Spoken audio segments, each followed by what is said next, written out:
Good morning, students. Today we will discuss about our next topic of chapter biotechnology and its application. Next topic is gene therapy. Gene therapy, we can say next topic or we can say applications of biotechnology. तो हम applications कर रहे थे biotechnology की. पहले हमने agriculture में की, फिर हमने मेडिसिन में की कि इसकी क्या क्या इसकी एप्लीकेशंस हैं. तो जो जीन थेरेपी भी एक हम बोल सकते हैं कि हेल्थ सेक्टर में ही इसका रोल है जीन थेरेपी का. तो जीन थेरेपी है क्या? Gene therapy is a corrective therapy for hereditary disease. जितनी भी हेरिडिटरी डिजीज़ हैं उनके लिए एक थेरेपी है. अगर मैं आपको इन जनरल इन शॉर्ट बताऊं तो हम इसमें बेसिकली करते क्या है, इस थेरेपी में, इस टेक्निक में हम, जो कि जेनेटिक इंजीनियरिंग की एक टेक्निक है, इसमें जो फॉल्टी जीन है उसको हम रिप्लेस कर देते हैं हेल्दी फंक्शनल जीन के साथ. तो मान लो ये एक क्रोमोसोम है, ठीक है. क्रोमोसोम का स्ट्रक्चर जो है वो, इसकी जो आर्म्स है इसका साइज़ आपने इक्वल रखना है, ये just for the sake of your knowledge.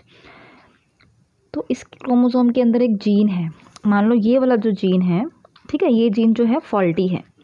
तो हम क्या करेंगे, हम इस जीन को रिप्लेस कर देंगे किसके साथ? जो हमारा हेल्दी जीन होगा उसके साथ हम इसे रिप्लेस कर देंगे, ठीक है. तो जीन जो है वो बनाते क्या है, बेसिकली एंजाइम बनाते हैं.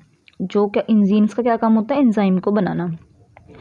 और फॉल्टी जीन का मतलब क्या होता है कि वो जो जीन है वो एंजाइम की सिंथेसिस जो है वो नहीं कर पा रहा है प्रॉपर तरीके से, या बिल्कुल ही नहीं कर पा रहा है, उसको हम बोलते हैं फॉल्टी जीन. और ये बच्चे जो टेक्निक है, अगर हम इस एम्ब्रियो मतलब जिस टाइम पे हम एम्ब्रियो वाली स्टेज में होते हैं या फिर बहुत अर्ली अगर हम इसे कर लें तो ये बहुत ही बेनिफिशियल रहता है, हमें हायर स्टेजेस पे इसकी कोई प्रॉब्लम नहीं आती. और मैं अगर आपको शॉर्ट में समझाने की कोशिश करूँ, मान लो ये जो है ये हमारा क्रोमोसोम्स है, ठीक है. इस क्रोमोसोम में ये वाला जीन जो है, ये जीन जो है, मान लो किसी किडनी, मान लो किडनी के लिए जो एंजाइम्स है उसकी सिक्रीशन के रिस्पॉन्सिबल है, ठीक है. तो ये जो है जीन अपना काम नहीं कर रहा है, पता चल जाएगा कि जीन जो है डेवलपमेंट नहीं हो रही है एम्ब्रियो की, ड्यू टू अगर हम जीन थेरेपी यूज़ करेंगे तो फिर हम ये वाला जीन जो है वो निकाल देंगे और हेल्दी जो हमने किसी से लिया होगा या फिर लैब में तैयार किया होगा वो जीन जो है हम इसे इसमें डाल देंगे. और बेसिकली जो ये जीन थेरेपी होती है, एक एंजाइम होता है that is the ADA deficiency के कारण होता है. एडीए की फुल फॉर्म क्या है? Adenosine deaminase. पहले भी मैंने आपको बताया था, जिसके साथ भी एज लगा होगा वो क्या होगा? एंजाइम होगा. तो जीन थेरेपी में जो एंजाइम जो सिक्रीट करता है, बनाता है, दैट इज़ द एडीए, उसकी डेफिशिएंसी से ये प्रॉब्लम जो है आती है. अगर हम बात करें कि इसकी फर्स्ट जो थेरेपी जो थी, क्लिनिकल थेरेपी थी, वो 1990 में एक 4 इयर्स ओल्ड गर्ल थी जिसके अंदर एडीए की डेफिशिएंसी देखी गई. और उससे क्या हो सकता है? SCID. What is SCID? That is a severe combined immunodeficiency. That is a severe combined immunodeficiency. एक डिजीज़ थी जिससे ये हुई थी due to the deficiency of ADA and defect in the gene for the enzyme. मतलब वो एक gene था जो कि सिंथेसिस कर रहा था एडीए की, उस जीन में इसके डिफेक्ट था. उसके अलावा अगर हम बात करें, ये तो हमने बात कर ही ली है SCID की. सिस्टिक फाइब्रोसिस भी हो सकता है इससे, या फिर MD भी एक डिजीज़ है. MD क्या है? Muscular dystrophy. ये सब जो डिजीज़ हैं that is a genetic defect है. जेनेटिक डिफेक्ट है. बट अब आपकी बुक्स में और even in the NCERT book, उनमें जो हम इसको जो 2 मेथड से हम क्योर करते हैं, दैट इज़ एक तो है बोन मैरो ट्रांसप्लांट और दूसरा क्या है? Enzyme replacement therapy. Enzyme replacement therapy में बेसिकली क्या होता है, इसमें हम जो ये एंजाइम है that is the ADA enzyme, इसको हम इंजेक्शंस के रूप में जो है वो बच्चे के अंदर डालते रहते हैं और वो जो है वो अपना वर्क जो है वो होता रहता है. ये परमानेंट मतलब नहीं है, क्योर नहीं है, परमानेंट क्योर नहीं है. हम यहाँ बात करेंगे बोन मैरो रिप्लेसमेंट की और बोन मैरो ट्रांसप्लांटेशन की. Transplantation not a replacement, that is a transplantation. तो इस टेक्निक में हम बेसिकली क्या करेंगे, पहले मैं आपको ये बताती हूँ, ठीक है. सबसे पहले हम एक सेल लेंगे taken from the patients bone marrow. जिस भी पेशेंट को प्रॉब्लम है उसकी बोन मैरो से, हम एक स्टेम सेल भी बोल सकते हैं, वो लेंगे. बोन मैरो से सेल लिया हमने. उसके बाद हम क्या करेंगे? सेल लेने के बाद in the lab virus Altered so can't reproduce और कॉज हार्म. फिर हम एक रेट्रोवायरस लेंगे. रेट्रोवायरस क्या होता है? एक आरएनए वायरस है जिसके अंदर डीएनए नहीं होता, अपना आरएनए है। मैंने आपको पहले भी बताया ये अपने आप जो है वो रेप्लिकेट कर सकता है। तो हम एक रेट्रोवायरस की यूज़ से उसका जो डिजीज़ कॉज करने वाला एरिया है उसको हम निकाल देंगे। फिर उसके बाद gene of interest is embedded into the virus DNA. Gene of interest basically क्या होता है? जीन ऑफ इंटरेस्ट आपने रिकॉम्बिनेंट डीएनए टेक्नोलॉजी में भी पढ़ा। जीन ऑफ इंटरेस्ट का मतलब होता है कि जो बेसिकली काम कर रहा है, जिससे हमने काम लेना है, मतलब जिसकी जगह हमने उसको रिप्लेस करना है, वो होता है जीन ऑफ इंटरेस्ट। तो जीन ऑफ इंटरेस्ट जो है हम उसको एम्बेडेड करेंगे, वायरस के अंदर डालेंगे, और विच मेक अ एडीए, जो क्या बनाएगा? एडीए बनाएगा, जो वो बना सकता है एंजाइम। एक बात अभी आप ये भी सोच सकते हो कि मैम आपने तो बोला रेट्रोवायरस जो है वो आरएनए वायरस है, यहाँ लिखा हुआ है इनटू द वायरस डीएनए, ये क्यों लिखा हुआ है? ये बच्चे इसलिए लिखा हुआ है कि इस जो आपको इतना तो आई थिंक पता होगा, आपने +1 में भी पढ़ा है कि ये रेट्रोवायरस जो होता है इसका सिंगल स्टैंडर्ड जो डीएनए होता है, सिंगल स्टैंडर्ड डी होने के कारण हम इसे आरएनए रेट्रोवायरस बोलते हैं। आरएनए के होते हैं ना डीएनए वायरस ही, तो एक होते हैं आरएनए वायरस, तो हम इसे अब बेसिकली आरएनए वायरस बोलते हैं। उसके बाद हमने ये जीन निकाल लिया और उसके अंदर डाल दिया वायरस के अंदर। फिर क्या होगा? Altered virus are mixed with the parent cells.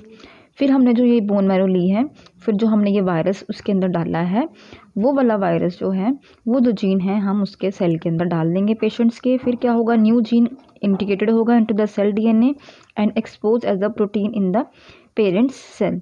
फिर क्या होगा? वो एक्सपोज करेगा, अपने प्रोटीन बनाने शुरू करेगा। Cells injected in the patient, फिर हम उस सेल्स को पेशेंट के अंदर बोन मैरो में वहाँ ट्रांसप्लांट कर देंगे। Altered cell expand and function inside the body, फिर उसका जो फंक्शन है पूरी बॉडी के अंदर, मतलब जो नॉर्मल फंक्शनिंग थी जैसे, वैसे ही इसकी नॉर्मली फंक्शनिंग जो है वो चलेगी। तो ये जो मेथड था, ये था जो हम बोल सकते हैं, ये जो मेथड था जीन थेरेपी का था। जीन थेरेपी में हमने बोन मैरो ट्रांसप्लांट किस तरह से की।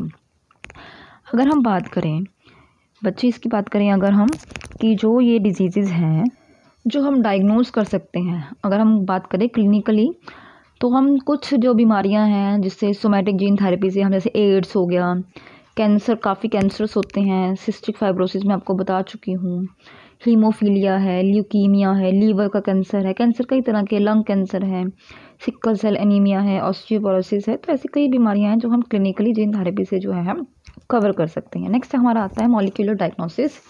बच्चे जो मॉलिक्यूलर डायग्नोसिस है, ये टॉपिक आपका एग्जामिनेशन पॉइंट ऑफ व्यू से इंपॉर्टेंट नहीं है, बहुत ही कम क्वेश्चन इसमें पूछे जाते हैं इस मॉलिक्यूलर डायग्नोसिस से। जिसके अंदर आपने बेसिकली एलिजा का टेस्ट करना है, अब काफ़ी और कुछ टॉपिक्स हैं वो करने हैं, पर ये कंपटीशन एग्जाम में क्वेश्चन आपसे पूछ सकते हैं, पर एग्जामिनेशन पॉइंट में बहुत ही कम, बहुत रेयर चांसेस हैं, पर फिर भी हम करेंगे। मॉलिक्यूलर डायग्नोसिस बेसिकली होता क्या है? कोई भी डिजीज़ है उसको पहले ही डायग्नोज करना, उसके सिम्टम्स को देख के, ठीक है। उसके लिए हम क्या करते हैं, बहुत सारी टेक्निक्स को है हम यूज़ करते हैं, और उस टेक्निक को ही हम बोलते हैं इस तरह से डायग्नोसिस को बोलते हैं मॉलिक्यूलर डायग्नोसिस। तो रिकॉम्बिनेंट डीएनए टेक्नोलॉजी होगी, पीसीआर होगा, एलिजा हो गया, ये सब जो है मॉलिक्यूलर बेसिस जो है डायग्नोसिस की टेक्निक्स हैं। मॉलिक्यूलर प्रोब क्या होता है?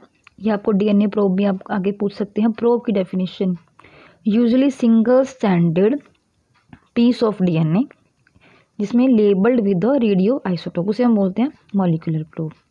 अब हम बात करेंगे यहाँ एलिजा की। आपके सिलेबस में एलिजा है। ELISA, what is the ELISA? ELISA बच्चे एक टेक्निक है जिसका यूज़ हम detection of virus, fungi, bacteria और वी कैन से माइक्रोप्लाज्म जैसे जो स्मॉल ऑर्गेनिजम्स होते हैं उनके डिटेक्शन के लिए करते हैं। बहुत ही ये सेंसिटिव टेस्ट होता है, इसमें बहुत ही कम जो है यूज़ होता है, रिएजेंट्स का यूज़ होते हैं। तो प्रिंसिपल क्या है इसका? बेसिक प्रिंसिपल इसका है एंटीजन एंटीबॉडी इंटरेक्शन। ये इस प्रिंसिपल पे जो है वो काम करता है। It can detect every small amount of protein with the help of enzyme.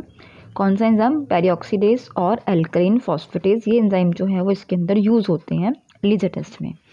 तो एलिजा की फुल फॉर्म क्या है? Enzyme linked immunosorbent assay is the full form of Elijah.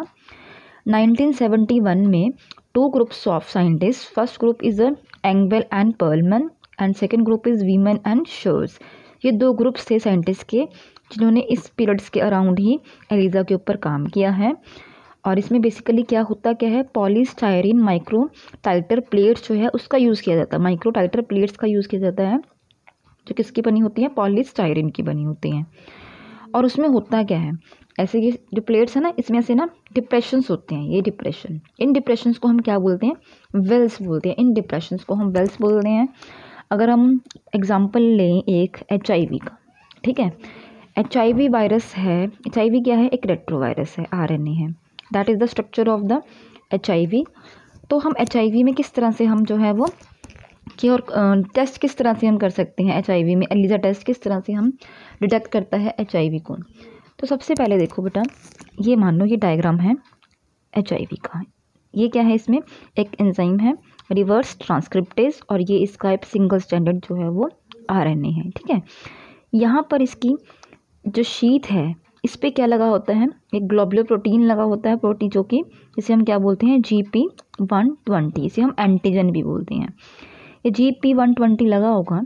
तो जो GP120 है ये क्या काम करता है, ये जब भी जो हमारी बॉडी में जब एंटर होता है वायरस, तो वो कहते हैं ना इसके सिम्टम्स आने में बहुत टाइम लग जाता है, ये अंदर ही अंदर रहता है। ये हमारा जो इम्यून सिस्टम है इस पर काम क्यों नहीं कर पाता, अगर हम बेसिकली देखें हमारा जो इम्यून सिस्टम है इस पर इसलिए काम नहीं कर पाता, या फिर बहुत ही कम रेयर काम इसलिए कर पाता है क्योंकि इसके ऊपर ना एक शीट लगी होती है। इस शीट के कारण जो ये है कवर रहते हैं, ये प्रोटीन जो एंटीजन है ये कवर रहते हैं और जो हमारे हेल्पर T सेल है वो काम नहीं कर पाते। फिर जो हमारे हेल्पर T सेल है किस तरह से काम, अगर ये वाला जो DNA है इसके अंदर आएगा तभी वो काम करेंगे। ये हमारा जो हेल्पर T सेल है इसके साइड्स पे क्या लगा होता है, CD4। CD4 लगा होने के कारण जब भी ये इसके अटैचमेंट में, ये बहुत ही सेकेंड्स में ये प्रोसेस होती है, तो थोड़े टाइम के लिए जो इसकी शीट है ये नॉन मास्क हो जाता है, मास्क हो जाता है, ये शीट जो है वो निकल जाती है और ये CD4 का, दैट इज़ अ CD4 और जो ये GP120 लगा हुआ है इनकी आपस में कॉम्बिनेशन हो जाते हैं। कॉम्बिनेशन होने के बाद जो इसका ये जेनेटिक मटेरियल है वो कहाँ जाता है, T हेल्पर सेल में आ जाता है, ठीक है। T हेल्पर सेल में आने के बाद दोबारा से फिर क्या होते हैं, ये दोबारा से ये अपना अलग अलग हो जाते हैं। ये CD4 आ गया और दैट इज़ अ G और ये इसके ऊपर से फिर से जो है मास्क सेल जो है वो कवर कर लेते हैं इस वायरस को। तो इस तरह से जो है हम चेक करते हैं HIV वायरस, इस तरह से काम करता है HIV। एलिज़ा टेस्ट में हम क्या करते हैं बेटा, एलिज़ा टेस्ट में सबसे पहले हम क्या लेंगे, एक वेल लेंगे, ठीक है। उस वेल के हम अंदर हम क्या डालेंगे, GP120 डालेंगे जो कि एंटीजन है, उसको हम एब्जॉर्ब करेंगे इसकी वॉल में। ये हमने एंटीजन यहाँ लगा दिया इसकी वॉल के अंदर, ये एक वॉल को मैंने बड़ा करके बनाया है। फिर उसके बाद हम क्या करेंगे, ये फर्स्ट स्टेप है, हमने एंटीजन यहाँ डाल दिया। फिर हम उसको 24 डिग्री सेल्सियस पे इंक्यूबेट करेंगे 30 मिनट्स के लिए।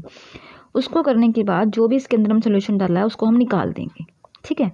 वो निकालने के बाद सेकेंड स्टेप में हम क्या करेंगे, एक सीरम ऐड करेंगे। सीरम क्या डालेंगे, पेशेंट से, जो हमने पेशेंट से हमने सीरम ली है उसको इसके अंदर डाल देंगे, ठीक है। उसको डालने के बाद थर्ड स्टेप में क्या होगा, जो स्पेसिफिक एंजाइम है एल्कालाइन फॉस्फेटेज, वो क्या करेगा, ये हमने एंजाइम डाला, वो इस एंटीजन जो इसमें प्रेजेंट है उसके साथ जो है ये कॉम्प्लेक्स बनाएंगे। फिर दोबारा से हम उसको इंक्यूबेट करेंगे 24 डिग्री सेल्सियस पे 30 मिनट्स के लिए और फिर उसको हम पोर कर देंगे, बाहर निकाल देंगे। फिर उसको एंजाइम को डिस्कार्ड कर देंगे, बाहर निकाल देंगे। और इसमें होगा क्या, एंटीबॉडी प्लस एंजाइम जो है, जब इनका कॉम्बिनेशन होगा तो एक कलर्ड कॉम्प्लेक्स बनेगा। फिर हम उसको एक स्पेक्ट्रोमीटर के अंदर लेकर जाएंगे, वहाँ पे हम इसकी जो है वो वेवलेंथ चेक करेंगे। वेवलेंथ के अकॉर्डिंग हमें पता चलेगा कि वो जो पर्सन है वो नेगेटिव है या पॉजिटिव है। इसमें कलर्स बेसिकली जैसे ब्लू रेड है, रेड है, वायलेट ब्लू है, किस तरह की रेडिएशन है, किस तरह की वेवलेंथ है, उन कलर्स की उसके अकॉर्डिंग जो है हम टेस्ट का इसका पॉजिटिव नेगेटिव का पता लगाते हैं। कई बार क्या होता है कि इसमें प्रॉपर जो है रिजल्ट नहीं आता, तो उसके लिए उन पेशेंट्स को दोबारा से कहा जाता है कि आप थोड़े टाइम के बाद फिर से वो टेस्ट जो है वो कंटिन्यू करवाओ। लास्ट बेटा जो टॉपिक है हमारा वो है transgenic animals. Transgenic animal basically होते क्या हैं, ऐसे एनिमल जिनका DNA हम मैनिपुलेट करते हैं, किसके लिए, to express extra alien gene are known as a transgenic animal. For example rat हो गया, रैबिट, पिग, माइस, शीप जो है ये सब ट्रांसजेनिक एनिमल्स हैं, और माइस का हम 95% जो यूज़ करते हैं एक्सपेरिमेंट में और एज अ ट्रांसजेनिक। अब क्वेश्चन इसमें ये बनता है कि वाई दिस एनिमल प्रोड्यूस, कि हम इन एनिमल्स को प्रोड्यूस के करते हैं, ज़रूरत क्या है हमें ट्रांसजेनिक एनिमल बनाने की। तो सबसे पहले to study normal physiology and development. हम मान लो तो एक एग्जांपल दूँ, हमने कोई भी फिजियोलॉजी की स्टडी करनी है, हम डायरेक्टली ह्यूमन पे तो कर नहीं सकते ना, जो हमारे साइंटिस्ट हैं, रिसर्चर्स हैं, या फिर मान लो आपको भी मैं कोई प्रोजेक्ट दूँ करने के लिए कि आपने किसी के मान लो नर्वस सिस्टम पे आपने जो है एक रिपोर्ट तैयार करनी है, ठीक है। तो आप डायरेक्टली ह्यूमंस का नर्वस सिस्टम तो देखने उसको काटोगे तो नहीं ना, तो आप डायरेक्टली क्या करोगे, जो ऑर्गेनिज्म है, छोटे जो एनिमल्स हैं उन पे आप रिसर्च करोगे अपनी। तो स्टडी करना नॉर्मल फिजियोलॉजी एंड डेवलपमेंट के लिए, इसमें हम क्या करते हैं, insulin like growth factor gene, जो जीन होता है, जो इंसुलिन जो है वो लाइक ग्रोथ फैक्टर जो बनाता है, जैसे हम उसका कोई ऑर्गेनिज्म लेंगे, उसमें इंसुलिन लाइक ग्रोथ फैक्टर की अगर हमने बात करनी है जो कि ग्रोथ के लिए ज़रूरी है, उसकी स्टडी करनी है अगर हमने, तो हमें पहले पता होगा कि हम इस जो ये ग्रोथ फैक्टर है ये इंसुलिन बनाने के लिए यूज़ होता है। तो हम क्या करेंगे, उस ग्रोथ जीन को हम निकाल देंगे, फिर हम एक नॉर्मल चीज़ रखेंगे और दूसरा हम क्या रखेंगे जिसमें हमने वो निकाला होगा। तो हमें डिफरेंस पता चलेंगे कि जिसके अंदर वो जीन प्रेजेंट है वो किस तरह का एनिमल है, जिसके अंदर वो जीन नहीं है उसमें क्या चेंजेस आए। तो हमें हमारी एक स्टडी हो गई ना ये। फिर हम क्या करेंगे, इंट्रोडक्शन करेंगे एलियन जीन को after the formation of this factor, और उसको हम ब्लॉक कर देंगे। तो इससे पता चल जाएगा हमें डिफरेंसेस का। फिर स्टडी ऑफ डिजीज़, अब हो क्या रहा है, तो ट्रांसजेनिक मॉडल जो है वो एग्जिस्ट कर रहे हैं काफ़ी ह्यूमन डिजीज़ के लिए, जैसे कैंसर हो गया, सिस्टिक फाइब्रोसिस हो गया, आर्थराइटिस हो गया, अल्जाइमर, पार्किंसन डिजीज, ऐसी डिजीज़ के लिए अगर हम मान लो हमने कोई भी बच्चे मेडिसिन बनानी है या किसी भी डिजीज़ की रिसर्च करनी है, वो भी डायरेक्टली हम ह्यूमंस के ऊपर नहीं करते, हम ऑर्गेनिजम्स के ऊपर, वो लोअर ऑर्गेनिज्म जो हैं उनके ऊपर स्टडी करते हैं। कोई भी दवाई का अगर हमें टेस्ट करना है तो वो भी हम उसके ऊपर करते हैं। तो ट्रांसजेनिक मॉडल होता है वो फॉर डिजीज़ के लिए, उसमें हम ड्रग्स यूज़ करेंगे। मान लो हमने मान लो अगर हमने शीप ली है या पिग लिया या माइस लिया है, उसको अगर हमने उसकी बॉडी में हमने एक ऐसा जीन डाल दिया या फिर ऐसा जीन निकाल दिया जिससे अगर हमसे कैंसर हो गया, ठीक है, तो हमने वो ड्रग यूज़ करनी है। वो ड्रग उसके ऊपर हम यूज़ करके देखेंगे कि किस तरह से जो है वो रिज़ल्ट मिल रहे हैं। जब हमें 99% और वी कैन से 100% हमें रिज़ल्ट मिलने शुरू होते हैं लोअर ऑर्गेनिजम्स पे, उसके बाद ही हम ह्यूमंस पे टेस्ट करते हैं, डायरेक्टली ह्यूमंस पे टेस्ट नहीं किए जाते। और अल्टीमेटली क्या होगा, बेटर थेरेपी हम उस पर यूज़ कर सकते हैं। बायोलॉजिकल प्रोडक्ट्स, जैसे कि स्पेसिफिक जीन जो होता है वो रिस्पॉन्सिबल होता है कुछ प्रोडक्ट्स बनाने के लिए एनिमल्स में। एनिमल प्रोवाइड करता है हमें therapeutic products. For example introduction किया हमने जीन, एक जीन है जो ह्यूमन प्रोटीन बनाता है, दैट इज़ द अल्फा-1 antitrypsin, that is the gene use to treat emphysema, जो कि एक रेस्पिरेटरी डिजीज़ है, उसके लिए हम इसको बनाते हैं। सिमिलरली कुछ ट्रीटमेंट्स जो हैं जैसे कि ये PKU हो गया, सिस्टिक फाइब्रोसिस हो गया, इसके लिए भी हम यूज़ करते हैं। एक बच्चे इसका बहुत बेस्ट एग्जांपल है, जो सबसे पहली काओ थी transgenic cow, that is a Rosie, 1997 में ये बनी। इसका क्या यूज़ था, इसने क्या किया, प्रोटीन रिच्ड जो ह्यूमन प्रोटीन रिच्ड मिल्क था वो बनाया। और इसमें इसकी खासियत ये थी कि 1 लीटर इसके दूध में 2.4 ग्राम जो प्रोटीन था ये प्रेजेंट था, और इस मिल्क के अंदर ह्यूमन अल्फा लैक्टोबिन जो प्रोटीन था वो प्रेजेंट था, और इसकी जो न्यूट्रिशन वैल्यू थी वो बहुत ही ज़्यादा थी, और ये बैलेंस करता था उस न्यूट्रिशन वैल्यू। कई बार क्या होता था, किसी कारण से जो मदर है वो अपना मिल्क जो है वो नहीं बच्चों को दे पाती थी, तो ये जो काऊ है वो सारी कमियां पूरी करता था इस काऊ का जो मिल्क था, क्योंकि इसमें अल्फा लैक्टोबिन जो ये प्रोटीन है ये प्रेजेंट था। फिर हम करेंगे वैक्सीन सेफ्टी। वैक्सीन सेफ्टी में क्या होता है, ट्रांसजेनिक माइस को हम डेवलप करते हैं for use for testing the safety of vaccine before they are used on humans. Chemical safety में भी ट्रांसजेनिक एनिमल्स जो एज अ मॉडल हम यूज़ करते हैं टू कैरी जीन, वो सेंसिटिव हो गए कुछ सब्सटेंस के लिए, then the non transgenic animals. उसके बाद हम एक्सपोज करते हैं टॉक्सिक सब्सटेंस को और उसके इफ़ेक्ट को स्टडी करते हैं। ऑब्टेन रिजल्ट, हमें रिजल्ट जो है वो कम टाइम में मिल जाता है। केमिकल्स कोई भी हमें टेस्ट करना है तो वो हम इनके ऊपर करते हैं, ट्रांसजेनिक एनिमल्स के ऊपर। Higher and better wool production, transgenic sheep जो होती है उसमें अगर हमने एलियन जीन जब डाला तो उसके सिंथेसिस से जो अमाइनो एसिड सिस्टीन थे वो इंक्रीज़ हो गया। उसके इंक्रीज़ होने से क्या हुआ, जो वुल की प्रोडक्शन थी वो भी बढ़ गई। मतलब पहले ये पता लगाया कि जो शीप है उसमें वुल जो है, उसकी जो बाहर की फर है, उसके लिए कौन सा अमाइनो एसिड, कौन सा प्रोटीन, कौन सा जीन जो है वो रिस्पॉन्सिबल है। उस जीन को निकाल के उसके अंदर हमने एक नया जीन डाल दिया, जिससे कि हमें बेटर क्वांटिटी की जो है वो वुल जो है वो मिलने लगी। So that is all about the your molecular diagnosis. तो बच्चे एक इसमें जो टॉपिक रह गया है that is the ethical issue. Ethical issues क्या है वो वैसे तो आप खुद भी पढ़ सकते हो कि हमें इससे क्या क्या प्रॉब्लम्स आती है, लेकिन मैं एक बार फिर आपको बता दूंगी, कोई प्रॉब्लम नहीं है। 3 डेफिनेशंस हैं उसमें। सो इससे कि आपका चैप्टर जो है ख़त्म है। किसी को भी कोई प्रॉब्लम आती है तो वो आप मुझसे पूछ सकते हो। बहुत ईजी चैप्टर था ये। सो आई होप सभी को समझ आया होगा।